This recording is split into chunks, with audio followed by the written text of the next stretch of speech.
Ce bulletin d'information vous est présenté par votre Caisse populaire Desjardins de Saint-Raymond-Sainte-Catherine, qui est fière de mettre en valeur les initiatives des gens d'ici.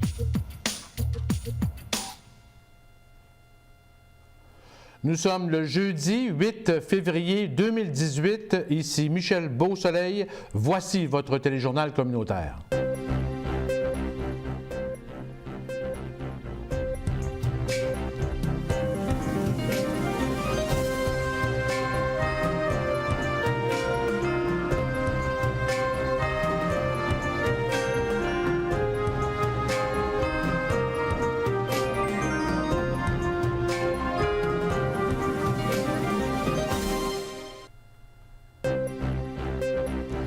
Au menu cette semaine, le ministre de la Santé et des Services sociaux, Gaétan Barrette, annonce l'implantation d'un TACO à l'hôpital régional de Portneuf à Saint-Raymond.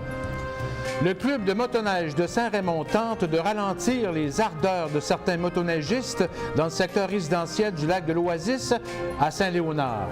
Le jeudi 1er février dernier se tenait à Drummondville un congrès provincial sur la gestion des inondations. Nous allons accueillir en studio Annie Lagadec de la CAPSA. À Donnacona, l'organisme Le Relais de la Pointe aux Écureuils est devenu le nouveau propriétaire de l'église et des terrains adjacents. Se tient la 28e édition de la Semaine nationale de prévention du suicide. Le coordonnateur du Centre de prévention suicide dans Portneuf, Steve Dubois, sera avec nous. Nous accueillerons en studio le dessinateur raymondois Serge White, qui est en attente d'un cœur. Et Karine nous fera part des informations culturelles et communautaires dans Portneuf-Jacques-Cartier. Bonne émission.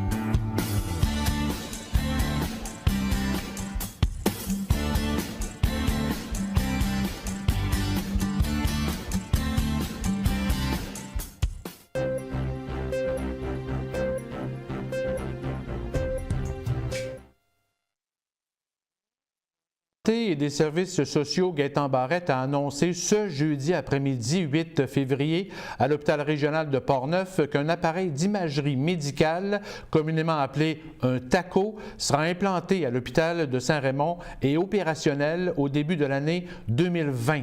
Un budget de 3,8 millions de dollars sera consacré au projet, 2,8 millions du ministère de la Santé et 1 million de la Fondation des services santé et sociaux de Portneuf. Les travaux devraient débuter à l'été 2019 et nécessitent une nouvelle construction sur le terrain de l'hôpital qui reste à définir. On estime que près de 3 900 examens pourront être réalisés à Saint-Raymond et qu'environ 50 des examens réalisés dans les urgences de Québec seront rapatriés à l'hôpital régional de Portneuf.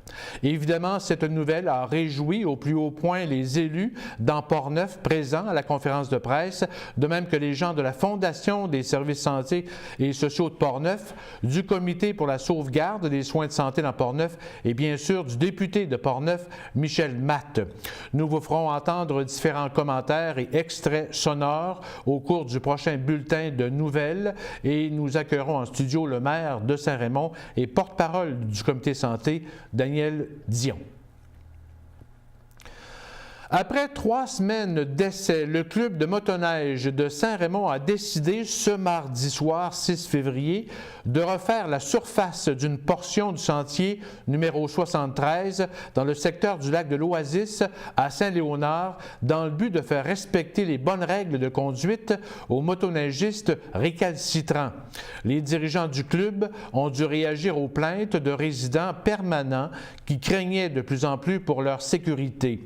Jean Mainguy est premier vice-président du club de motoneige de Saint-Raymond. À cet endroit, le sentier de motoneige passe près des résidences. Disons qu'antérieurement, c'était des chalets. Maintenant, ce sont des résidences où les gens demeurent à l'année. Et les gens ne coopéraient pas, les motoneigistes ne coopéraient pas tellement à respecter la signalisation qui est de 30 km/h à cet endroit. En plus de la vitesse, les usagers du coin, depuis le début du mois de janvier, là, nous disaient que c'était dangereux. Les gens ne faisaient pas leurs arrêts obligatoires et la vitesse était dangereuse aussi. Alors au club, on a vérifié voir qu'est-ce qu'on pouvait faire. On a envoyé des patrouilleurs sur place. On a ajouté de la signalisation, mais ça n'a pas porté grand fruit. Alors on a décidé d'y aller de façon draconienne et de ne pas surfacer sur 1 kilomètre. Les gens croient que le club motoneige Saint-Raymond ne surface plus ses sentiers. C'est faux. C'est sur une portion de 1 kilomètre au lac Oasis uniquement que la surfaceuse ne passait plus. On a fait ça pendant 3 semaines. On a eu des bons commentaires et des mauvais commentaires. C'est sûr que les motoneigistes n'étaient pas contents, mais il faut penser que c'est une place résidentielle. Malgré les bosses dans le sentier qui obligeaient le ralentissement, certains motoneigistes continuaient leur délinquance. Écoutons à nouveau Jean Mainguy.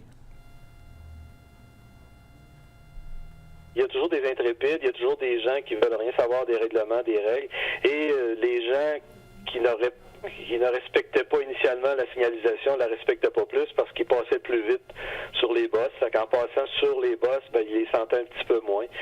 Mais la problématique, comme je le disais tantôt, c'est pas tellement le bruit comme le fait de ne pas faire leurs arrêts obligatoires. Alors les gens du secteur ont peur de traverser la route qui donne accès à leur maison, ont peur que les enfants se fassent frapper.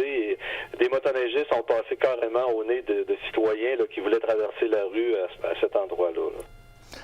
Les patrouilleurs bénévoles locaux et provinciaux, de même que les patrouilleurs en motoneige de la Sûreté du Québec, seront davantage présents pour faire respecter les règles de conduite dans les sentiers balisés. Jean Mainguy nous décrit justement le rôle et le pouvoir de ces patrouilleurs bénévoles et de la nouvelle mode des silencieux. Disons que les clubs, en principe, on est là pour faire respecter la signalisation. On est là pour s'assurer que les gens ont leur papier, qu'ils ont leur droit d'accès. Nous autres, on veut que les gens qui circulent dans les sentiers payent leur droit d'accès parce que ça coûte tellement cher à entretenir ces sentiers-là.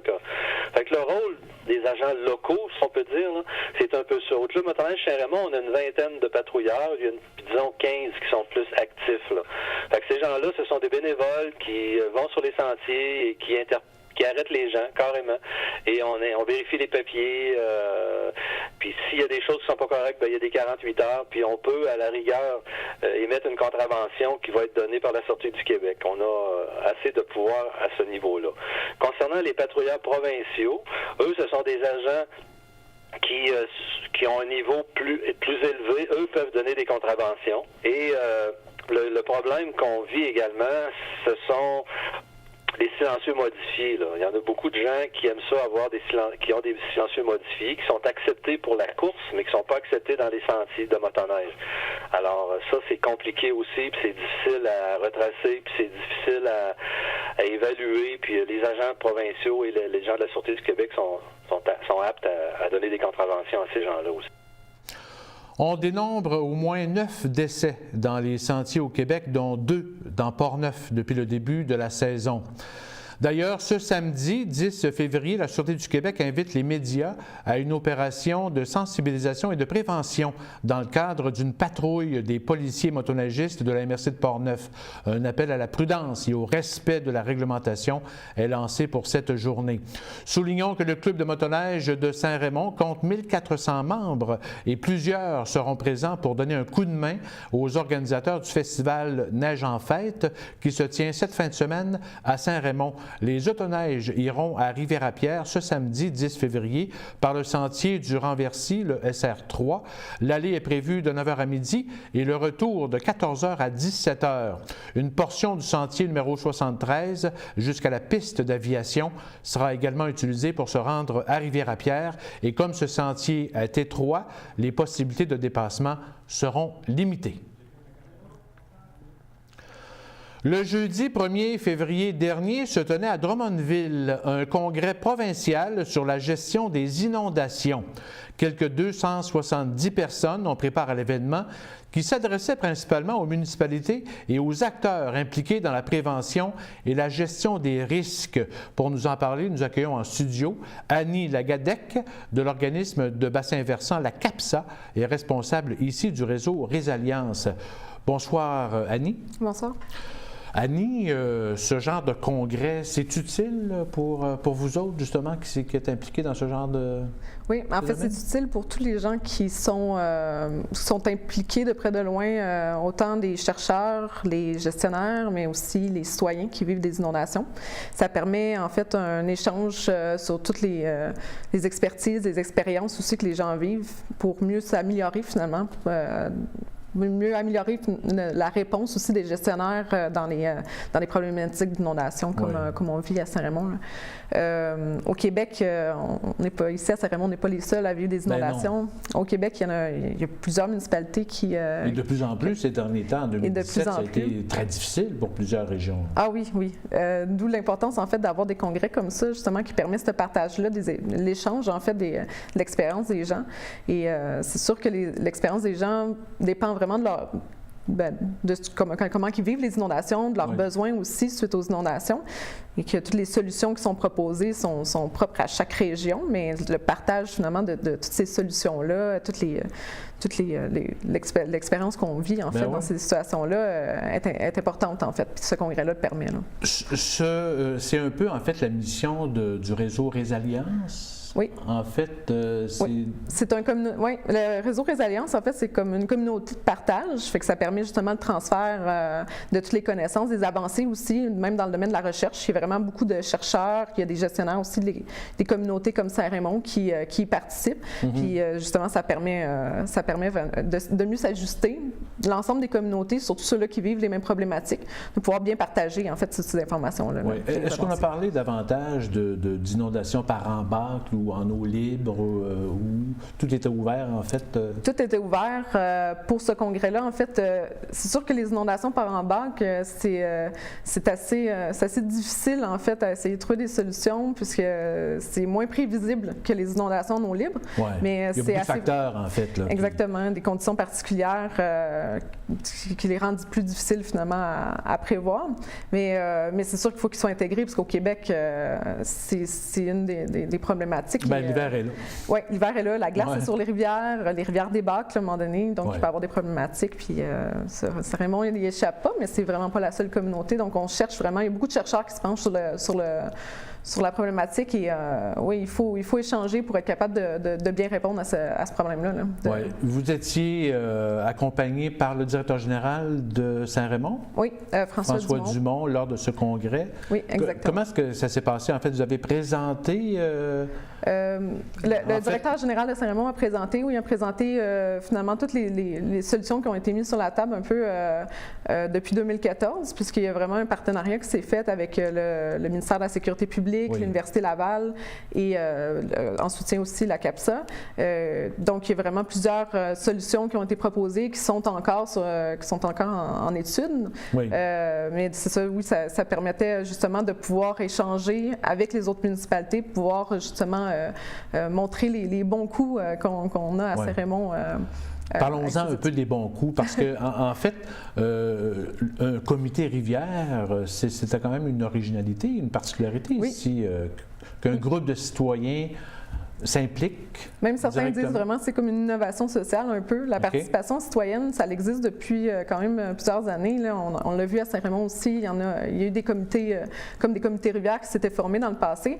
Mais vraiment, la particularité avec Saint-Raymond actuellement, puis le comité rivière, c'est qu'il y a vraiment un bon partenariat. C'est pas juste un comité éphémère, là, un peu. Pas juste pour chialer, là. Non, c'est ça. Et il est là pour rester. Il s'implique vraiment beaucoup. Il y a une très bonne dynamique, en fait, avec la ville. Et ça l'amène vraiment une belle échange, une belle dynamique. Il y a la sensibilisation et l'éducation de la population qui qui est un peu favorisé dans cette situation-là. Puis le Congrès, plusieurs spécialistes le disaient aussi, et plusieurs gestionnaires mettaient l'accent là-dessus aussi. C'est important, en fait, cette implication citoyenne-là. Et Saint-Raymond, en fait, a bien fait. Disons, le comité Rivière est bien impliqué. Les commentaires ont été intéressants du côté des autres municipalités, des gens présents. Oui, certains, en fait, aimeraient vraiment... Oui, certains aimeraient vraiment avoir, justement, la même dynamique, la même formule qui s'est créée à Saint-Raymond.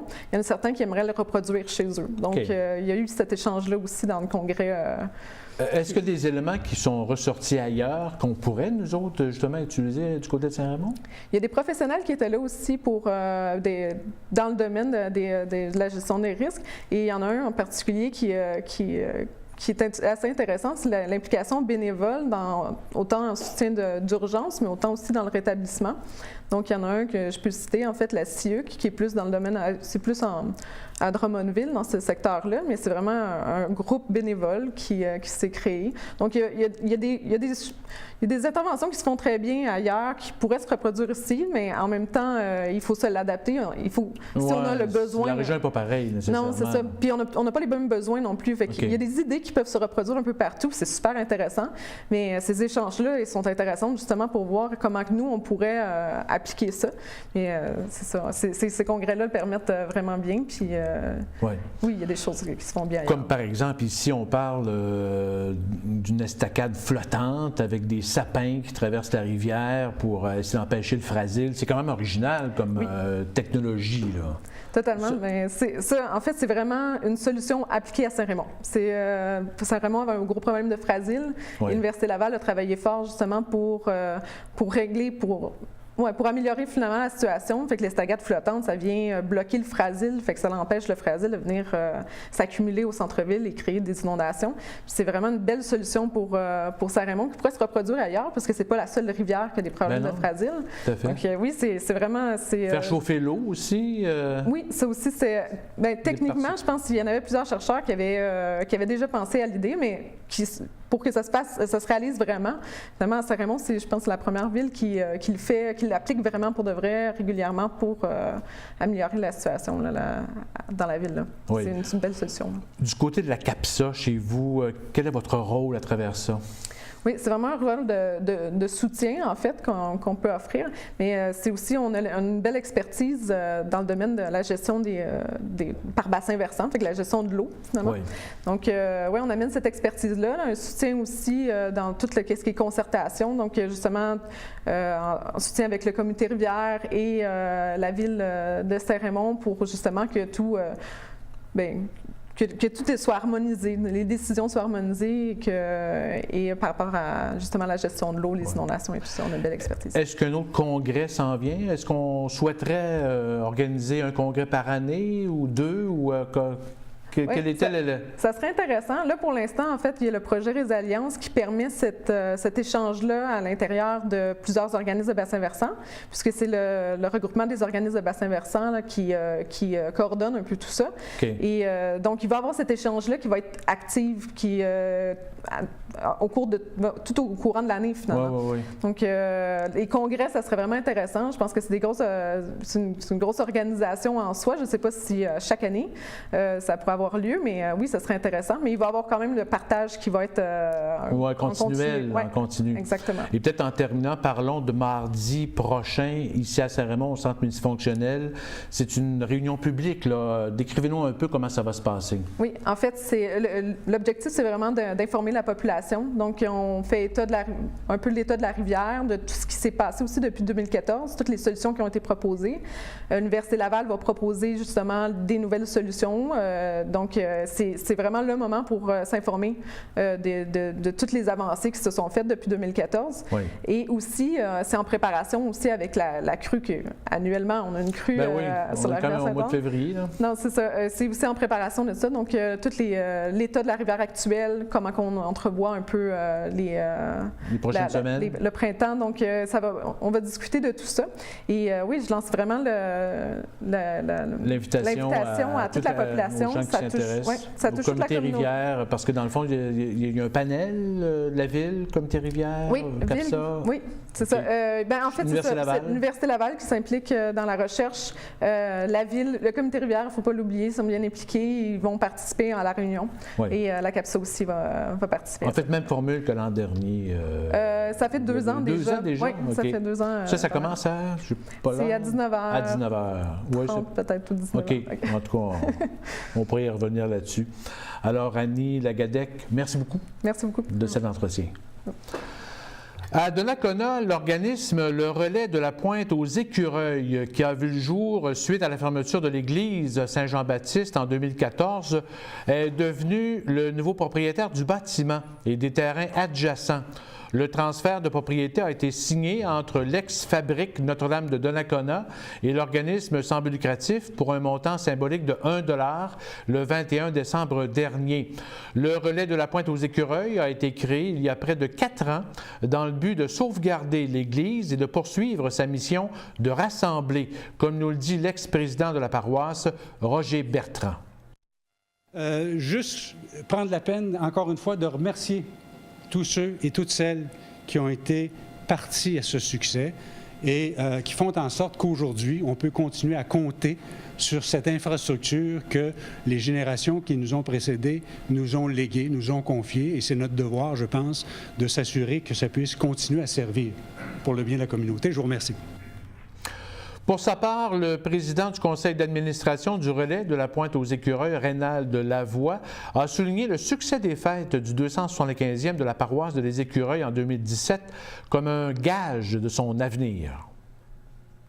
Comme nous fêtions l'année dernière le 275e de la paroisse, ce fut une année chargée d'émotions et de satisfaction, car avec la pièce de théâtre « Que reste-t-il de la rosace », texte de notre ami Pierre Doré, relatant des péripéties de nos fondateurs. La perte d'un ami comédien, un franc succès avec les familles souches, le Café Tricot, l'encan d'antan, l'Halloween, le marché du flâneur, la vente de garage dont plus de 3500 personnes se sont présentées pour nous visiter, la soirée de clôture où plus de 100 personnes sont venues célébrer avec nous, somme toute, l'année dans laquelle le Relais a pris son envol pour les années futures. On estime à plus de 10 300 le nombre de personnes qui ont participé aux différentes activités organisées par le Relais de la Pointe aux Écureuils ou qui ont fréquenté les lieux en 2017. Mentionnons que le club de gymnastique ActiGym de Pont-Rouge loue la nef de l'église pour offrir différents cours, dont le trampoline, la barre asymétrique ou la poutre, et l'entreprise Le Relais du Meuble utilise aussi les lieux pour vendre des meubles usagés. D'autres organismes en ont fait leur lieu de rassemblement. Salle privée, spectacle dans la sacristie, maintenant nommée Sapristi, et les cartes de membres sont autant de revenus générés annuellement par l'organisme coordonné par le chargé de projet, Marc Duval.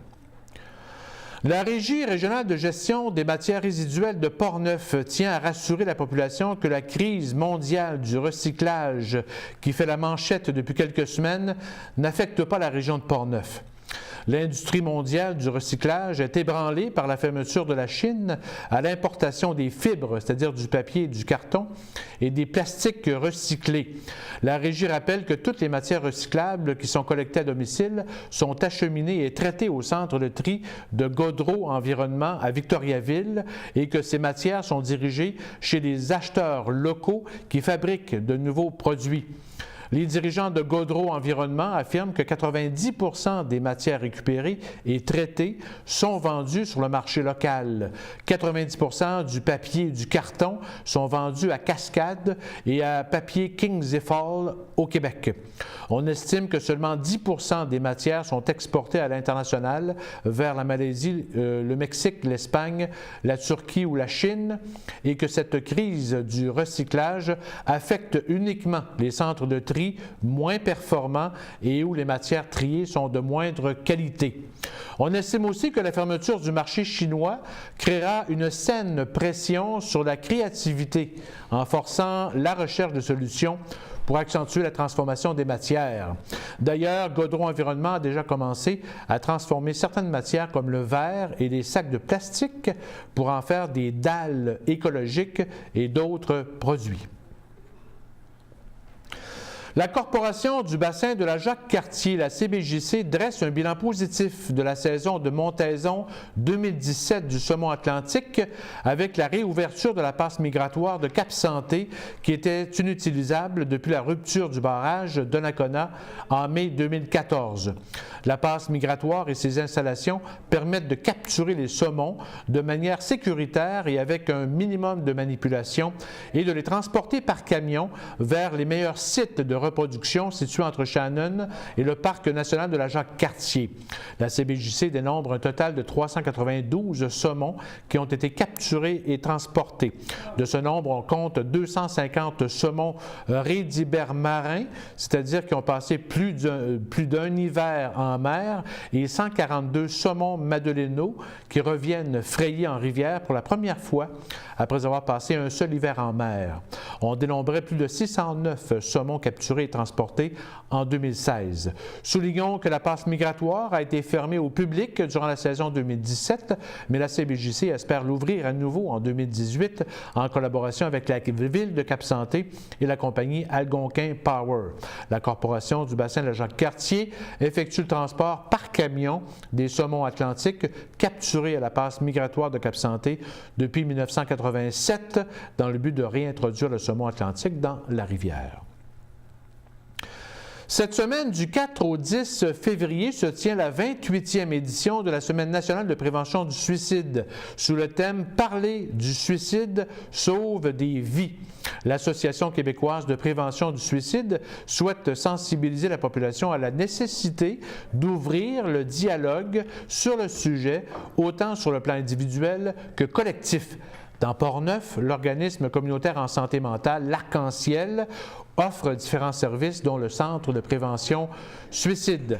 Et nous accueillons justement en studio le coordonnateur Steve Dubois. Bonsoir Steve. Bonsoir Michel. Merci d'être avec nous. Ça fait plaisir. Steve, on lance cette année le thème Parler du suicide sauve des vies. Il y a plusieurs années, même pendant plusieurs années, on croyait que ne pas en parler, c'était la meilleure solution. Comment on en est venu justement à ça ces années-ci? Alors, il y a peut-être deux logiques qui sous-tendent ça, là. Premièrement, on dit qu'il faut en parler quand on va pas bien. Il faut en parler, pas rester seul avec ça. C'est là que ça amène des risques. Faut en parler aussi quand quelqu'un près de nous va moins bien. Oser lui demander est-ce que la personne pense au suicide. Il a déjà pensé. Okay. Alors ça, ce sont les façons de pouvoir aider les gens. Maintenant, c'est vrai qu'il y a des contextes où parler du suicide est moins favorable ou encore, il faut prendre des précautions. C'est plus ça l'idée. C'est pas d'en faire un tabou, mais c'est de se dire qu'on veut éviter des effets qui seraient moins souhaités, là. Oui. Par exemple, en grand groupe, dépendamment de comment on le fait, ça pourrait à la limite même créer peut-être plus de dommages que d'aide, dépendamment de comment on le fait. Okay. Mais la preuve qu'il faut en parler, on est ici ce soir, on en parle. On en a parlé dans le journal, dans le courrier de Portneuf. Oui. Oui, effectivement. Donc, c'est la parole qui permet d'exprimer et qui permet de mieux savoir ce que l'autre ressent. Oui, puis d'écouter l'autre aussi. Ça exige une bonne écoute. Oui, parce qu'on ne veut pas que les gens soient pris avec ça. Puis on sait qu'il y a toutes sortes de raisons que les gens, des fois, vont se dire j'en parlerai pas, les autres vont peut-être être mal à l'aise, ou on n'ose pas de parler de ses difficultés socialement. Bon, on peut avoir peur de toutes sortes de choses, être jugé. Donc, il y a des gens qui, malheureusement, restent pris avec leurs idées suicidaires et n'auront pas parlé à d'autres. Alors, comment intervenir dans ce temps-là? Versus quand on en parle, quand on questionne les gens directement. Avez-vous déjà pensé au suicide? Est-ce que tu y penses? Est-ce qu'on doit s'inquiéter? ben, souvent la personne va se sentir libérée d'un poids. Elle va enfin pouvoir en communiquer là-dessus. Parce que déjà, quand ce sera moins dans sa tête, qu'elle va pouvoir en parler, elle va être déjà moins prise avec ces pensées-là récurrentes. Ouais. Déjà, on est dans un pas pour mieux aller, pour chercher des solutions, puis on n'est plus tout seul. Ouais. Est-ce qu'il y a une manière de détecter justement ces personnes-là? Parce qu'on ne demande pas à un ami comme ça du jour au lendemain, est-ce que tu as des idées suicidaires? Comment on s'y prend pour peut-être détecter des symptômes qui pourraient laisser croire que... Bien, déjà, c'est malheureux qu'on ne puisse pas le faire directement, Oui. parce qu'on perd quand même 3 Québécois par jour par suicide. Ben oui. Donc encore ce soir, on va avoir perdu 3 autres Québécois. Donc c'est un phénomène suffisamment préoccupant pour qu'on soit un peu outillé puis qu'on puisse intervenir. Donc les signes précurseurs, bien, souvent on les connaît tous. Hein. Nous-mêmes, quand on va pas bien, on va peut-être s'isoler, on va peut-être être plus irritable. Ce sont les mêmes signes pour une personne suicidaire que quand on va pas bien. Peut-être ce qui est différent, c'est est-ce que ça perdure dans le temps? Est-ce que les causes sont plus graves? Si on connaît un peu le contexte de vie de la personne, est-ce qu'elle traverse un moment critique, par exemple? Hein? Rupture, des pertes significatives, là, emploi, il peut y avoir des conflits familiaux, toutes sortes de choses. Là. Quelqu'un près de soi aussi qui est décédé par suicide. Bon. Il peut y avoir toutes sortes de situations de vie qui nous amènent à être plus vulnérables, traverser un moment critique. Donc, les signes qu'on connaît tous, en principe, quand on sait qu'ils sont associés à des moments critiques, quand on sait que ça perdure, que ça s'aggrave, ça semble pas diminuer, bien peut-être que c'est le moment. Puis les gens, absolument, ils ont un bon senti. Ouais. Il n'est pas rare que les gens savent très bien, un tel va moins bien. Mais en dire un tel va moins bien, et aller vers la personne pour lui demander, penses-tu au suicide, ça m'inquiète. C'est là que les gens n'osent pas toujours, ont peur. Et il y a des façons de faire pour mieux le faire. On peut dire, je remarque telle chose. Moi, ça m'inquiète. Est-ce que je dois m'inquiéter? Et ça, c'est vraiment un beau senti. On se préoccupe de l'autre, on veut l'aider. Donc, il n'y a pas de raison que ça n'aille pas bien. En fait, c'est ce qu'on fait avec les enfants. Pourquoi avec des adultes, on ne le ferait pas? Mm-hmm. Puis, de fil en aiguille, si on dit ça, bien, est-ce qu'on doit s'inquiéter? Je remarque que tu t'isoles plus, que tu sembles avoir plus de difficultés avec ton hygiène. Tu sais, ces temps-ci, tu te laisses un peu plus aller, tu consommes plus. Il y a certains signes comme ça.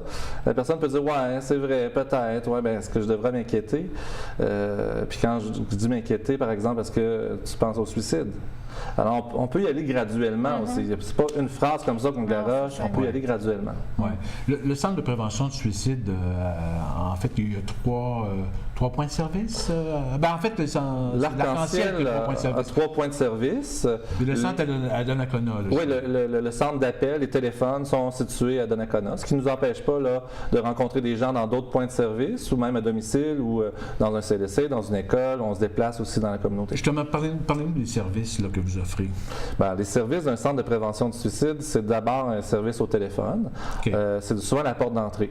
Ensuite, on peut venir directement dans nos bureaux nous rencontrer, ou on peut prévoir des rencontres à domicile, dans nos bureaux, peu importe. Puis ça peut être des rencontres de suivi. Donc, il n'y a pas de délai d'attente, nous, dans les services. Ça peut être aussi les proches d'une personne suicidaire? Ça peut être aussi les proches. Okay. Parce que quand on a quelqu'un qui ne va pas bien près de soi, on peut être... On dit parlez-en. On a besoin de conseils. On dit parlez-en, mais c'est pas tout le monde qui peut être à l'aise. Non, c'est pas évident. Est-ce qu'on peut les rendre à l'aise? Ou s'ils ne sont vraiment pas, peut-être qu'il y a un bout que nous on peut faire. On peut peut-être contacter la personne, essayer de rentrer en contact avec elle, lui dire qu'il y a des membres de l'entourage qui s'inquiètent, puis qui ont peut-être raison de s'inquiéter aussi. Ouais. Moi, j'aurais envie, peut-être, dans le fond, que vous nous expliquiez comment ça se passe quand on téléphone, parce qu'une personne qui a besoin d'aide, peut-être va être embêtée de poser le geste de téléphoner, mais juste peut-être pour justement les rassurer ou leur expliquer comment ça fonctionne quand on appelle. Oui, il y a des gens qui se disent « je ne savais pas quoi dire ». Ben non, c'est ça. Faites-vous-en pas avec ça, parce que nous, on est là pour... puis on est habitués, on n'a pas de misère à poser des questions sur le suicide, alors que ça se peut que votre entourage, justement, vous ayez peur de déranger. Alors, c'est bien d'avoir un endroit neutre qui n'aura pas de difficulté à parler d'un sujet lourd comme ça, le suicide.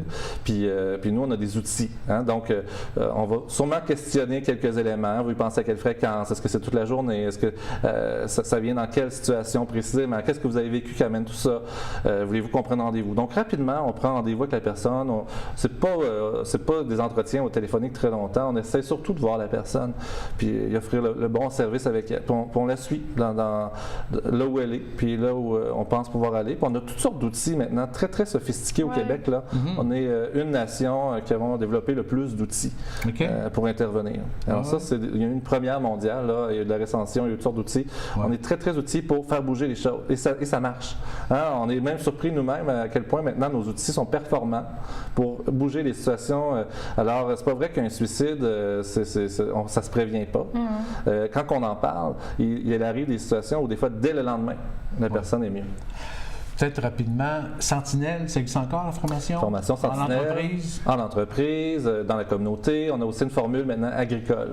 Donc destinée spécifiquement aux personnes qui gravitent autour des producteurs agricoles. Oui. Alors ça, dans ce moment-là, les gens qui veulent suivre vous appellent. C'est une formation qu'on offre gratuitement dans notre région, qui dure environ 7 heures, toutes sortes d'outils pour mieux repérer, justement, donc on en parle plus de ça.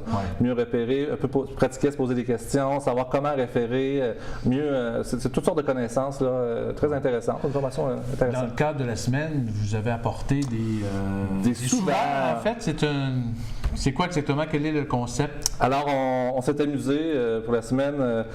Il est arrivé dans d'autres années qu'on faisait des napperons pour les restaurants où on disait « T'es pas dans ton assiette, appelle le centre de prévention du suicide ». Un peu d'humour en même temps pour alléger les choses, puis faire « Ah, c'est un clin d'œil intéressant ». Et là, on s'est dit, les gens qui vont peut-être pas bien, c'est peut-être pas au restaurant qui vont le plus, puis si oui, tant mieux, ça peut lui faire du bien peut-être, mais des fois, il y a des gens qui en détresse se ramassent aussi dans les bars.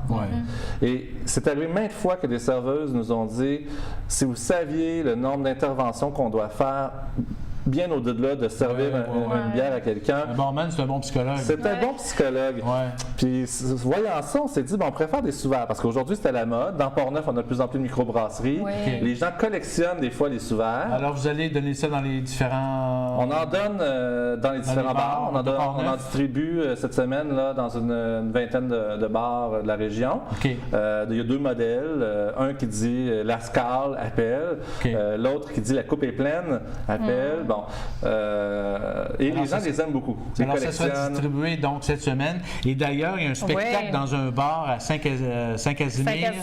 Le 17, c'est quoi exactement, Karine? 17 février prochain, donc à 21h. C'est à la taverne de Saint-Casimir. C'est en fait un spectacle bénéfice au profit de l'organisme L'Arc-en-Ciel.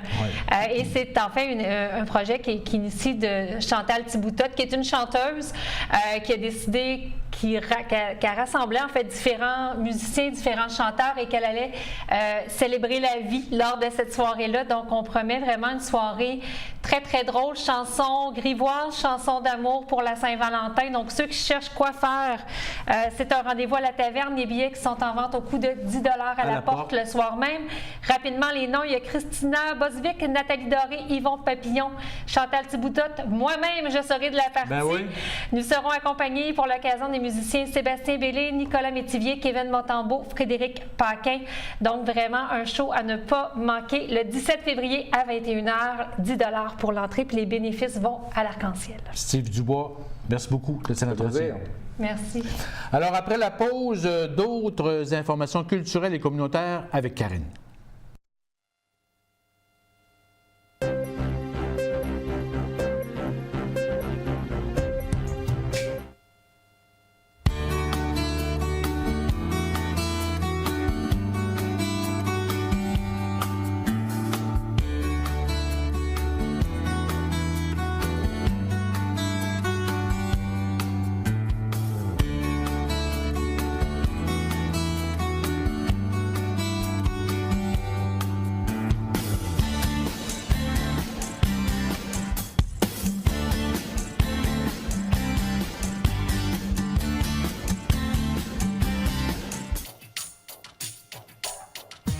Ce bulletin d'information vous est présenté par votre Caisse populaire Desjardins de Saint-Raymond-Sainte-Catherine, qui est fière de mettre en valeur les initiatives des gens d'ici.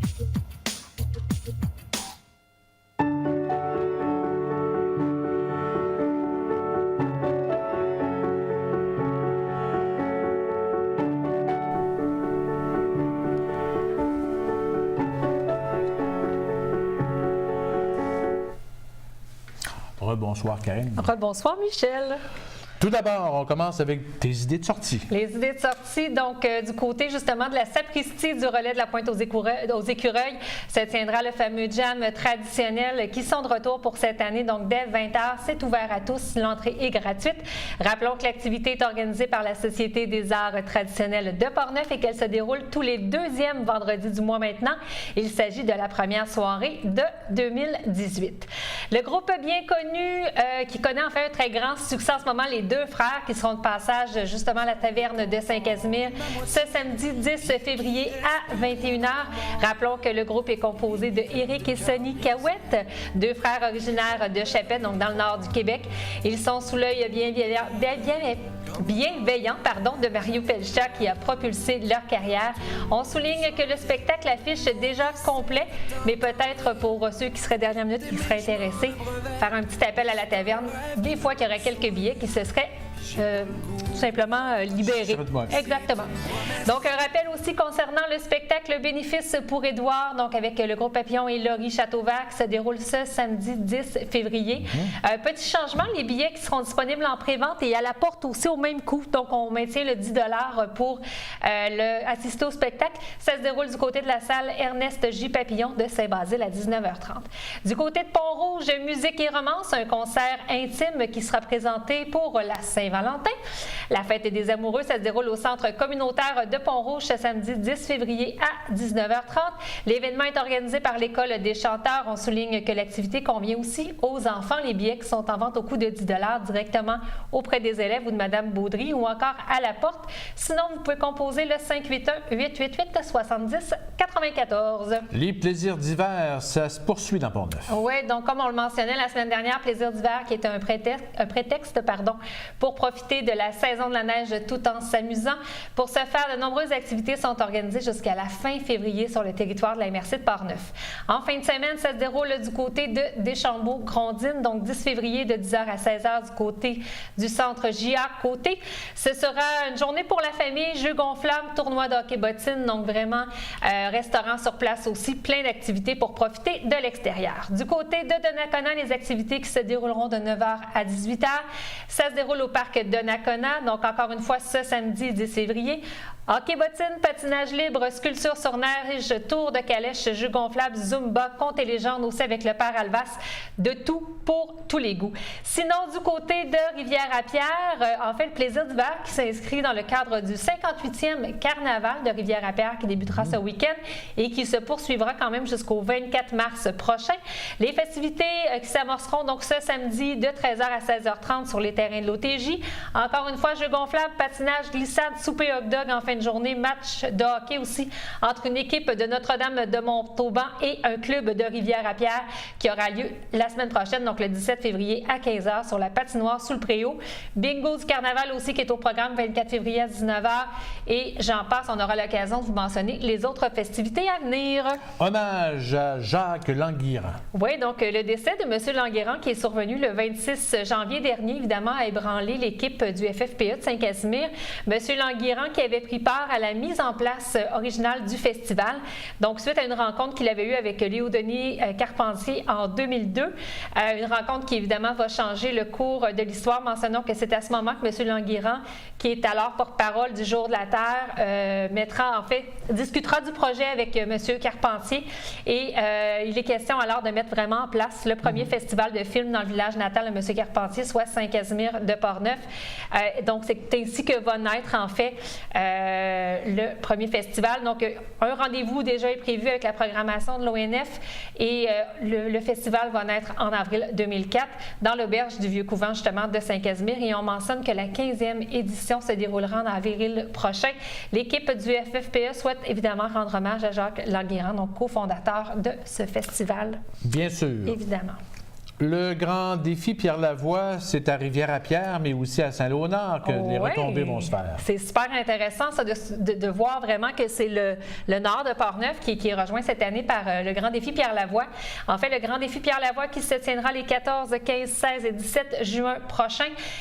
Comme tu le mentionnais, c'est une très bonne nouvelle pour la région de Portneuf. Donc, les écoles primaires Marie du Saint-Sacrement de Saint-Léonard et 5 heures de Marie de Rivière-à-Pierre qui ont été choisies pour participer à cette grande aventure. Donc, une fierté évidemment évidemment pour les maires des deux municipalités, Mme André Saint-Laurent et M. Denis Langlois. On rappelle qu'il y a une séance d'information publique, donc pour ceux qui voudraient connaître les détails entourant l'événement qui se tiendra le 15 février 2018. À 18h, ça se déroule du côté de la salle communautaire de Rivière-à-Pierre et à 20h du côté de la salle communautaire de Saint-Léonard. Rappelons que le Grand Défi Pierre Lavoie rassemble plus de 200 équipes de cyclistes qui parcourent près de 1000 km en 60 heures d'affilée du Saguenay-Lac-Saint-Jean jusqu'à Montréal, et le tout dans le but d'amasser des fonds pour la recherche sur les maladies héréditaires orphelines, qui a d'ailleurs emporté les 2 enfants de M. Pierre Lavoie il y a maintenant 10 ans.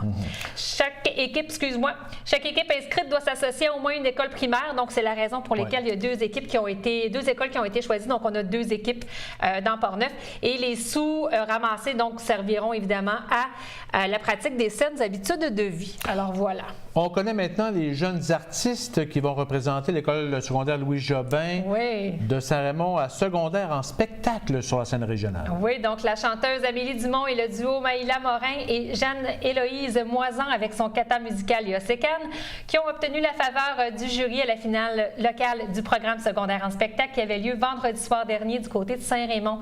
De plus, Amélie Dumont s'est mérité une bourse de 175 $ du prix Vacances en spectacle décerné par l'organisme Vacances en spectacle qui présentera pour une 9e édition un festival de musique au Parc Lion de Pont-Rouge en juin prochain.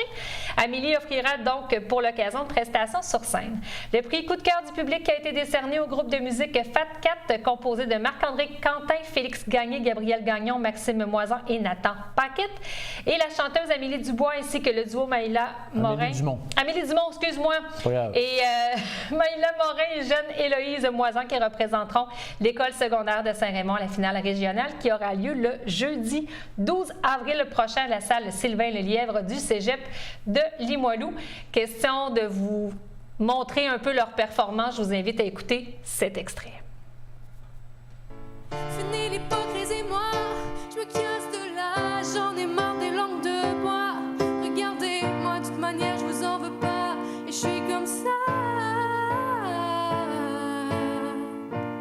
Je suis comme ça.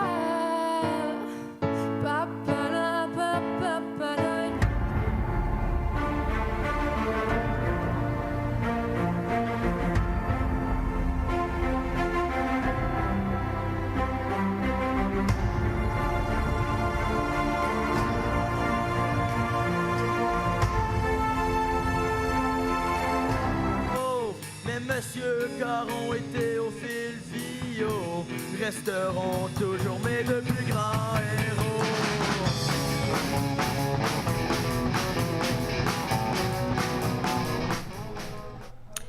Rappelons que Secondaire en spectacle est un programme parascolaire axé sur les arts de la scène. Les élèves peuvent s'inscrire comme artistes, animateurs, techniciens, journalistes ou encore organisateurs. À Saint-Raymond, on compte de 30 à 40 élèves inscrits à chaque année. Quelques 250 écoles secondaires au Québec offrent ce programme qui touche à plus de 10 000 jeunes par année. La grande finale 2018 ou la 18e rendez-vous pan-québécois se tiendra à la Malbaie du 17 au 20 mai prochain sous la présidence d'honneur de l'auteur-compositeur-interprète Patrice Michaud. L'artiste Serge White invite la population à acheter ses dessins et à signer l'autocollant de don d'organes. Oui, donc du 11 février au 16 mars prochain, Culture Saint-Raymond qui présentera dans la verrière du Centre multifonctionnel Roland-Dion une exposition de dessins du Raymondois Serge White.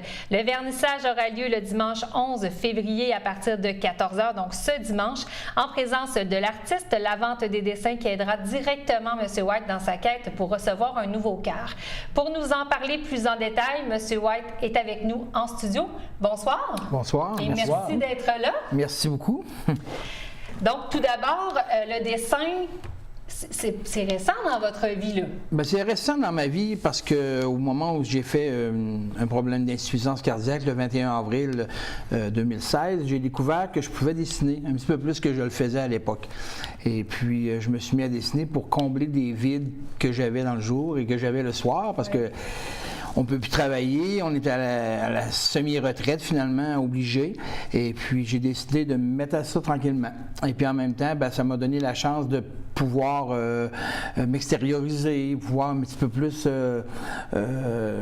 parce que c'est pas facile, hein, t'es à la maison, puis t'es habitué de travailler beaucoup d'heures par semaine, tu te ramasses à plus faire grand-chose, puis la valorisation, c'est important. Fait que j'ai décidé à ce moment-là de, par le biais de ces dessins-là, m'aider un petit peu financièrement. Puis j'avais un petit côté, une fibre entrepreneuriale, mais en même temps entrepreneuriale. Dans ma famille, bon, mon père était sculpteur, ma mère était peintre. J'ai des cousins, cousines qui sont dans le domaine depuis des années. Puis j'espérais un jour avoir mon petit commerce aussi, c'est plus tard. J'ai travaillé pour les autres toute ma vie. Puis là, à 55 ans, en étant obligé de ne pas travailler à cause d'une maladie grave, j'ai décidé de me mettre à ce passe-temps-là. Mais là, vous êtes en attente d'un cœur. Oui, précisément. Faut que je l'explique un petit peu plus aux gens des Raymondois puis des gens aussi de la région de Portneuf. C'est que c'est très particulier. Moi, mon cœur ne fonctionne qu'à 12 % de fraction d'éjection. Okay. Ça veut dire que le cœur, normalement, fonctionne à 50-60 % pour tous les individus. Et dans mon cas, c'est simple, c'est que le cœur s'est affaissé. Normalement, un cœur, c'est à peu près gros comme ça, et on a un mouvement sur le cœur. Moi, le mien est tout petit, puis il propulse pas assez de sang dans le corps. Donc, les membres supérieurs, les mains engourdissent, je sors dehors et j'ai froid aux mains, ce que j'ai jamais eu comme problème avant. Et puis, le cœur que j'ai présentement, il y a à peu près une durée de vie de 18 à 24 mois. Si on ne retrouve pas de donneur compatible, parce que moi je suis O positif, c'est un peu plus rare, et à cause de ma carrure aussi, la façon dont les valves sont faites, si on ne retrouve pas personne d'ici environ 2 ans, j'aurai pas le choix d'aller vers un cœur mécanique. Ça, c'est obligatoire d'avoir des batteries chaque côté de soi. C'est complexe. C'est complexe. Là, la pêche, la chasse, oublie ça. Même te laver dans ta propre douche, tu peux pas le faire, vous te laver à la main. Ça fait que j'aimerais ça éviter ce bout-là un peu plus difficile. Parce que j'ai pas eu une vie très, très facile non plus. Moi, j'ai perdu mes parents, j'avais 14 ans. Mes parents sont morts du cœur tous les deux. Puis ce qui est particulier dans mon cas, puis des fois on pense que la vie est particulière des fois, puis on sait pas ce qui se passe, c'est que mon père et ma mère étaient mes parents adoptifs. Puis c'est bizarre parce que je connais pas non plus mes parents naturels, donc on sait jamais ce qui nous pend au bout du nez, là, finalement. Moi, ayant reçu une bonne éducation au niveau scolaire, mais aussi, je te dirais, une bonne éducation au niveau spirituel.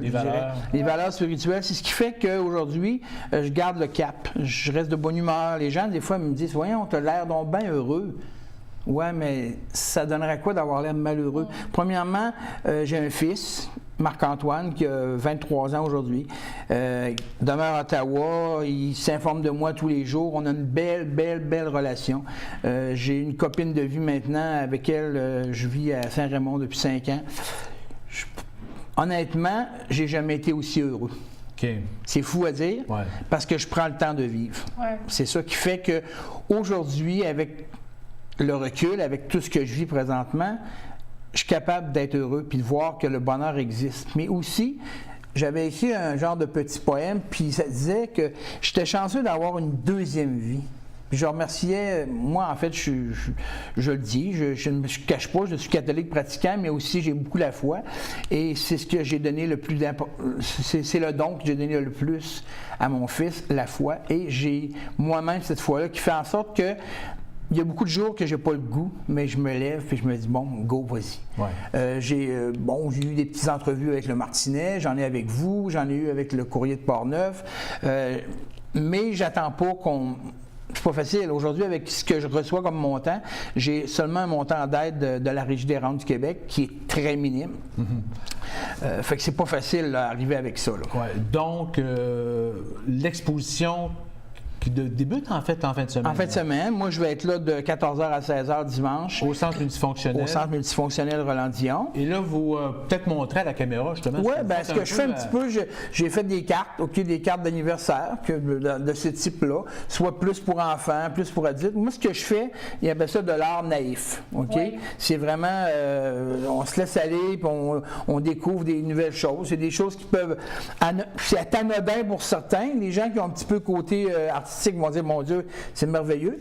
Et puis, j'ai fait un petit passeport, ce qu'on appelle une carte d'affaires, mais qui va servir à tout le monde. En fait, c'est un signet que je vais vendre à ce moment-là, qui va être probablement en vente dans certains magasins d'ici bientôt. Et à l'exposition, en fait, au vernissage, au coût de 2 $ pour en même temps m'aider à subvenir à mes besoins puis soutenir la cause.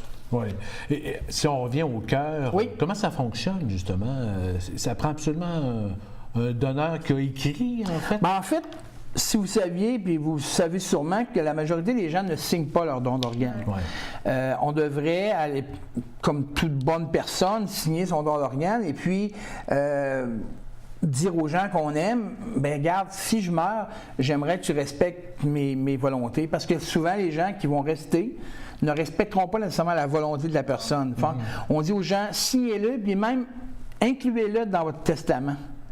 Fait que ça serait important. Puis moi, je vais travailler ça après mon exposition, mon deuxième mandat, ça va être de faire le tour soit des écoles ou ailleurs. C'est la promotion. Essayer de voir, écoute, parler aux gens.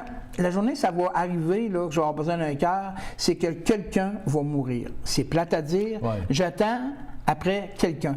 Mes médicaments que je prends 23 médicaments tous les matins. Eux autres, je sais qu'ils me font du bien automatique et que ça m'empêche de décliner. Mais le fait d'attendre un cœur, c'est difficile mentalement et émotionnellement parce que tu as aussi la charge émotionnelle d'attendre après quelqu'un que tu connais pas et que c'est lui qui va te sauver la vie. Fait que c'est pour ça que c'est pas facile. Et les gens ne connaissent pas beaucoup ça. Les gens m'interpellent, oui, mais allez-y à l'hôpital. M. Barrette a fait des belles améliorations, mais c'est parce que j'y vais 3 fois par semaine.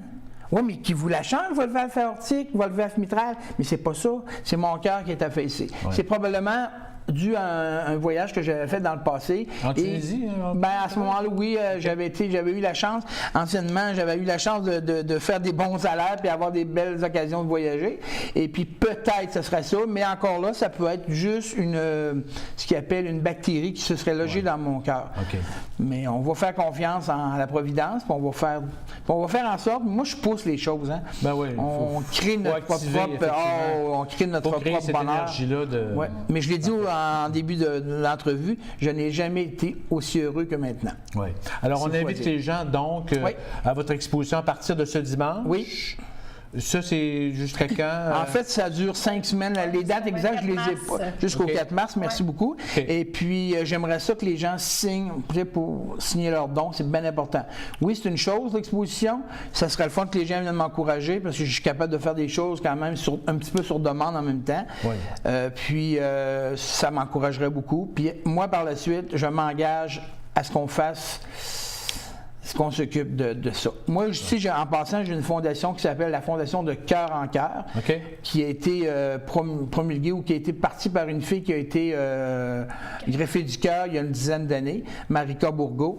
Et puis cette fondation-là, on a un site Internet, on a fondationdecoeurencœur.org. Fait que les gens peuvent faire des dons par PayPal aussi directement sur le site. Parfait. Alors, Serge White, merci beaucoup. Merci beaucoup. Vous êtes très gentil.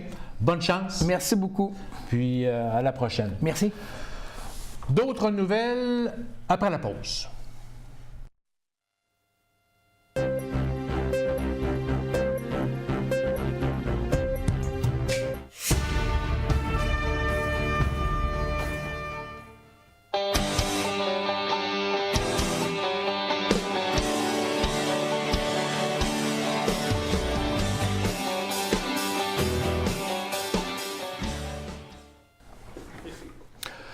Après plus de 2 ans et demi de travail, les résidents du secteur résidentiel du domaine du lac Bison à Saint-Raymond pourront à nouveau profiter de leur lac au cours des prochains mois. Le barrage qui a cédé le 24 juin 2015 sera reconstruit ce printemps.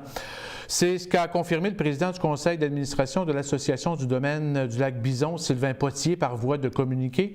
Les travaux de reconstruction devraient débuter dès le dégel du sol par le déversoir en enrochement, suivi des travaux de la digue. Selon l'ingénieur qui a réalisé les plans et devis, environ 3 semaines seront nécessaires pour la réalisation complète des travaux et les résidents retrouveront exactement le même lac qu'auparavant. Le projet, estimé à 548 000 $, sera financé par un prêt de la ville de Saint-Raymond sous la forme d'une taxe sectorielle aux quelques 55 propriétaires sur une période de 25 ans. L'association est en démarche de subvention ou fonds d'aide pour ce projet et pour l'aménagement des berges du lac. La Corporation de développement de Saint-Raymond annonce la nomination de Richard Saint-Pierre à titre de commissaire industriel. M. Saint-Pierre possède plus de 28 années d'expérience en développement économique, dont la direction générale et commissaire industriel des corporations de développement économique des MRC de Lotbinière et de la Nouvelle-Beauce. Il a contribué au développement du parc technologique du Québec métropolitain, en plus de la gestion immobilière de la ville de Lévis. Par son embauche, la Corporation de développement de Saint-Raymond souhaite accélérer le développement du parc industriel numéro 2. Et un petit mot pour dire qu'un premier tournoi de pêche blanche aura lieu ce samedi 10 février au Camp Port-Neuf, situé au chemin du lac Sept-Îles à Saint-Raymond, de 9h à 15h30. Cette activité est organisée par l'association Chasse et Pêche de la rivière Sainte-Anne en collaboration avec le Camp Port-Neuf. Alors, un droit d'accès doit être payé à l'entrée et le permis de pêche n'est pas obligatoire. Alors, ça complète Info CJSR pour cette semaine. Merci à Karine, merci à Stéphane, Tony et Philippe à la régie. Merci de nous suivre à chaque semaine via la télévision et sur le web. Plusieurs clips d'Info CJSR sont disponibles sur notre page Facebook. Et on se laisse avec des images des plaisirs d'hiver à Saint-Léonard. Bonne semaine!